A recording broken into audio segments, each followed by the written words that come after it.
ദൈവ നാമമഹത്വം ഉണ്ടാകട്ടെ. വീണ്ടും വരുന്ന യേശു ക്രിസ്തുവിൻ്റെ നാമത്തിൽ എൻ്റെ സ്നേഹവന്ദനം അറിയിച്ചുകൊള്ളുന്നു.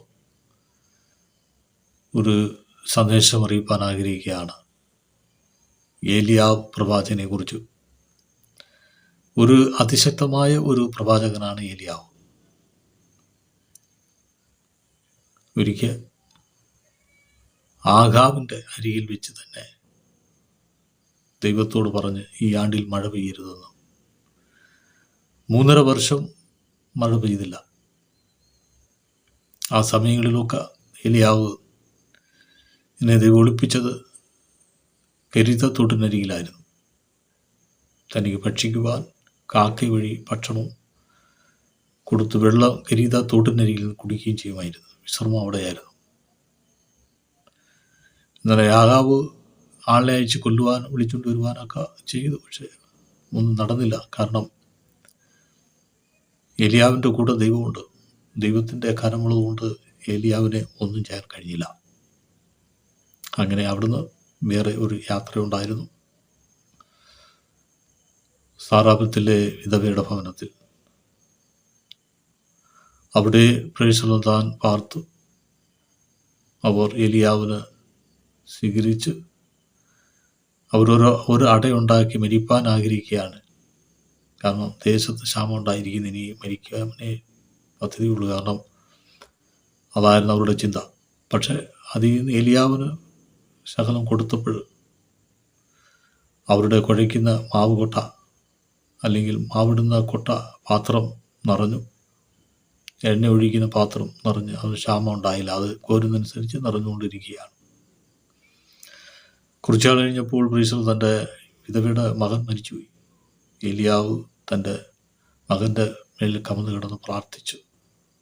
ആ ജീവൻ തിരിച്ചു കിട്ടി. അങ്ങനെ ഒരു വലിയ അത്ഭുതം ആ ക്ഷാമകാലത്ത് ദൈവം ഏലിയാവിനെ കൊണ്ട് ചെയ്തു. സ്തോത്രം. 3.5 വർഷത്തിലെ വലിയ അതികഠിനമായ ക്ഷാമമാണ്. ലോകം വ്യാപകമായ ഒരു ക്ഷാമമാണ്. മഴയും പെയ്തിട്ടില്ല, മഞ്ഞും പെയ്തിട്ടില്ല.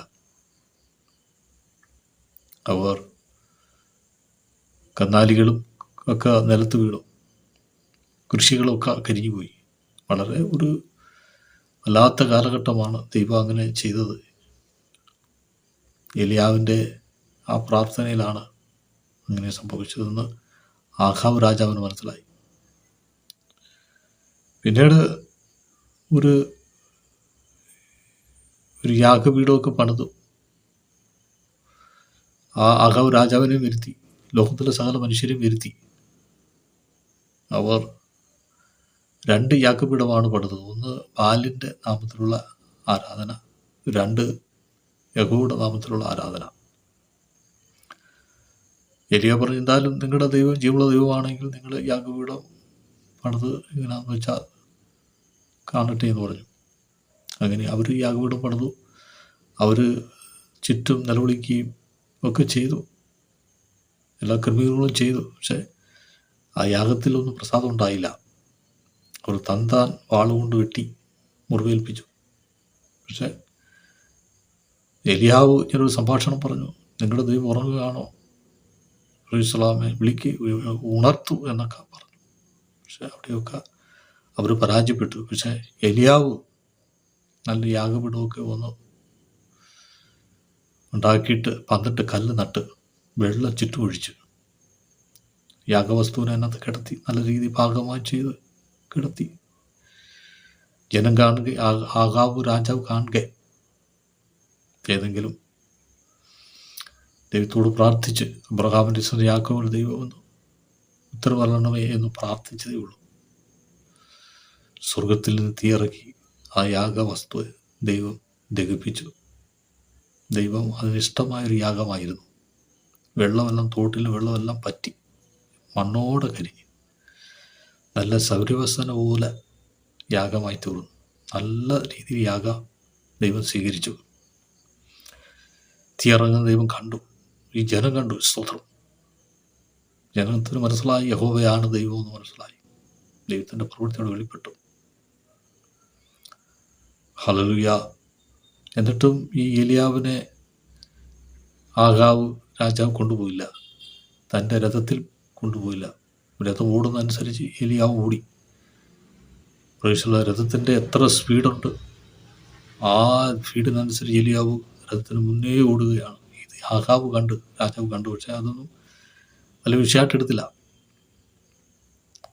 പക്ഷേ ഏലിയാവ് സ്തോത്രം കുറച്ച് കഴിഞ്ഞപ്പോൾ, കുറേ നാൾ കഴിഞ്ഞപ്പോൾ പ്രവേശിച്ചുള്ളാമെ ആ ദേശത്ത് നിന്ന് വിട്ട് ഓടാനിടയായി. തന്നെ കൊല്ലുമെന്ന് ഭീഷണി വന്നപ്പോൾ ഒരു സ്ത്രീയുടെ വാക്കിൽ കൊല്ലുമെന്ന് പറഞ്ഞ് പേടിച്ചോടി. ഓക്കെ, വലിയ ധൈര്യശാലിയായിരുന്നു. പക്ഷെ ആ മരണത്തെ പേടിച്ച് താൻ ഓടുകയാണ്. താൻ മരിക്കുവാനും ആഗ്രഹിച്ചു. ഒരു ചീരത്തെടിയുടെ ചെടിയുടെ മുമ്പിൽ തണലിൽ ആശ്രയിച്ച് ഉറങ്ങി. അറിയാതെ മയങ്ങി ഉറങ്ങി. നേരം വെളുക്കാറായപ്പോൾ ഒരു ദൂതൻ നല്ല കനലിൽ വെച്ച് വേവിച്ച അപ്പവുമായി വന്നു വെള്ളവും കൊടുത്തു. സ്തോത്രം, ഹല്ലേലൂയ. ഒരു കാര്യം ഇവിടെ ഞാൻ ചിന്തിപ്പിക്കുന്നു പറഞ്ഞാൽ, ഏലിയാവിനെ മനുഷ്യർക്കാർക്ക് കൊല്ലാൻ കഴിഞ്ഞില്ല. മറിച്ച് ജീവനോട് തന്നെയാണ് ഏലിയാവ് അഗ്നിരഥത്തിൽ കൂടെ യാത്രയായി സ്വർഗത്തിലേക്ക്. സ്തോത്രം. ഒന്ന് ഫ്രൈസലോ രാജാവിൻ്റെ രഥത്തിൽ കയറ്റിയില്ല. എന്നാൽ ദൈവം ഏലിയാവിന് അഗ്നിരഥം പ്രൈസലാമെ കരുതി വെച്ചിരുന്നു. സ്തോത്രം. ദൈവത്തിൻ്റെ പദ്ധതികളും ആലോചനകളും വലുത് തന്നെയാണ്. മനുഷ്യൻ്റെ കണ്ണിൽ അത് മനസ്സിലാക്കാൻ കഴിയുന്നില്ല. ഹല്ലേലൂയ, സ്തോത്രം. ഏലിയാവിൻ്റെ ജീവിത ചരിത്രത്തിൽ തനിക്കുണ്ടായ അനുഭവങ്ങളൊക്കെ വളരെ വേദനകരമായ അനുഭവമാണ്. എങ്കിലും ദൈവം ഏലിയാവിനെ, സ്തോത്രം, ഭദ്രമായി തൻ്റെ കരങ്ങളിൽ വഹിച്ചിരുന്നു എന്നുള്ള കാര്യത്തിൽ യാതൊരു സംശയമില്ല. മാത്രമല്ല, ദൈവത്തിൻ്റെ വചനം വായിക്കുമ്പോൾ ഇങ്ങനെ പറയുന്നത്, നമുക്ക് സമ സ്വഭാവമുള്ള മനുഷ്യനെന്ന.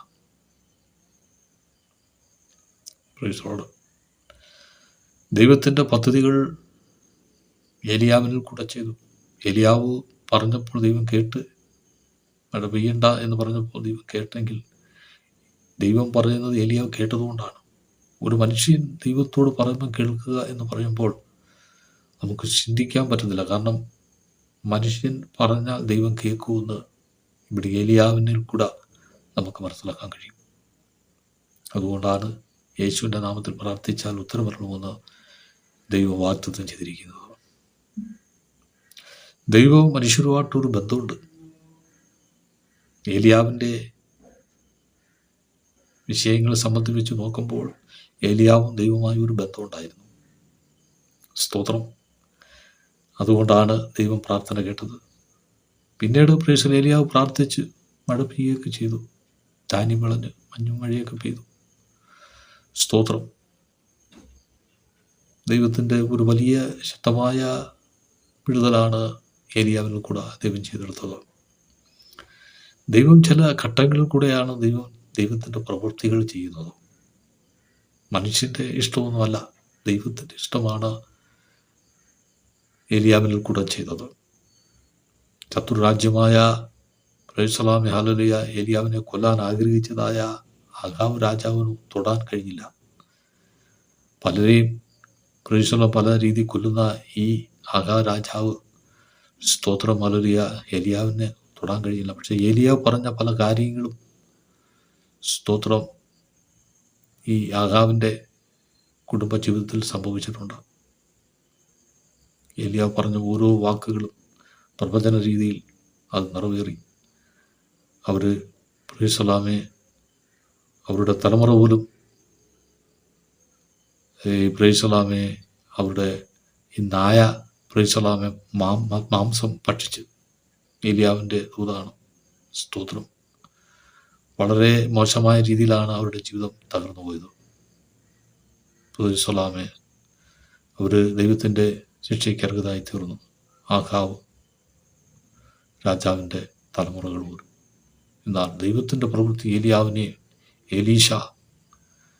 എലീശ പ്രൈസലാമെ ഹല്ലേലൂയ ഏലിയാവിൻ്റെ ശിഷ്യനായ എലീശയെ പ്രൈസലാം കൂട്ടിക്കൊണ്ടുവന്നു.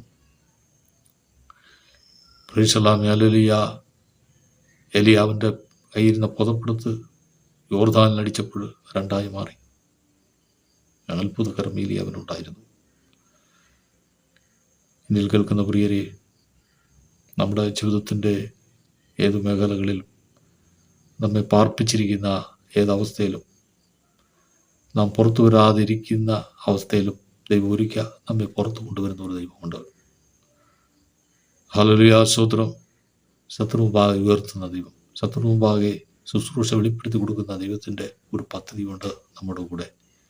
എന്നിലും നിന്നിലും ഏലിയാവിൻ്റെ അതേ അതിനപ്പുറമായ ശക്തി കർത്താവായ യേശു ക്രിസ്തു തന്ന് നമ്മെ അനുഗ്രഹിക്കും. നമ്മെ വിടിയിപ്പാൻ ലോകത്തിൽ നസ്രയനായ യേശുവാണ് നമ്മെ നടത്തേണ്ടത്. അതുകൊണ്ട് നമുക്ക് പ്രാർത്ഥനയെല്ലാം ദൈവത്തിൽ സമർപ്പിക്കാം. ഈ ഏലിയാവിൻ്റെ ദൈവം നമ്മുടെ ദൈവമാണ്. നമ്മെ അനുഗ്രഹിക്കട്ടെ എന്ന് പറഞ്ഞുകൊണ്ട് ഞാൻ ഉപസംഗ്രഹിക്കുന്നു. ദൈവനാമം ഉണ്ടാകട്ടെ. ആമേൻ.